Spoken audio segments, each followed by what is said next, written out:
So Dil To మీ పేరు దిల్ రాజుగా అయింది. సో మీ ఫీలింగ్ ఏంటి? వినాయక్ గారు మేము మీకు ఇచ్చాం మా పేరు, లేదంటే మీ డబ్బులు పెట్టి మీరు మాకు హిట్ ఇచ్చారు కాబట్టి సొంత పేరు మీరు పెట్టుకున్నారా? అంటే జనాలు ఇచ్చారు అది.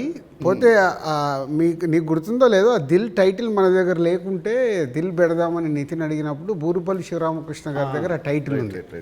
నేను వెళ్ళి అడిగి ఆ టైటిల్ తీసుకొచ్చాను, మాకు ఈ సినిమాకు బాగుంటుందండి అని. So thanks to Burupalli Sivaramakrishna గారు, ఆ టైటిల్ ఇవ్వడం వల్ల అది దిల్ రాజు అనేది బ్రాండ్ అయిపోయింది, ట్యాగ్ అయిపోయింది.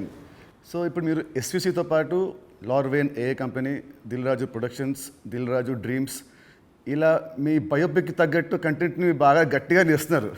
So next Dil Raju directs అని చూడొచ్చా? లేదు.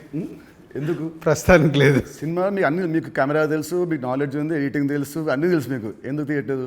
సో నాకు డైరెక్షన్ చెయ్యాలని ఎప్పుడు ఆలోచన రాలేదు.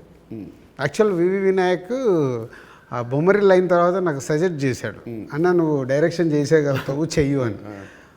లేదు వినయ్ అని. లేదు నేను చెప్తున్నా కదా విను, విబి రాజేంద్ర ప్రసాద్ గారు లేక నువ్వు డైరెక్షన్ చేయగలుగుతావు, నువ్వు చెయ్యు అని. బట్ ఎప్పుడు ఆ సైడ్ నాకు డైరెక్షన్ చేయాలని ఆలోచన కలగలేదు. సో మీ బయోపిక్ తీసే ఇప్పుడు మీకు ఏమైనా ప్లాన్స్ ఉన్నాయా? ఎప్పుడన్నా ఆఫ్టర్ 5 years 10 years? నా బయోపిక్ నేను తీయలేను కదా, ఎవరైనా తీస్తారేమో. సరే, ఎవరు తీస్తే దాంట్లో అంత ఉంటుందా, ఆ కంటెంట్ ఉంటుందా?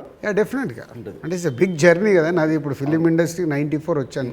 94కి వచ్చిన తర్వాత ఇప్పుడు ఆల్మోస్ట్ 30 years ప్లస్. ఎన్నో అప్ అండ్ డౌన్ చూశాను, ఎన్నో అన్నీ చూసుకుంటూ వచ్చాను.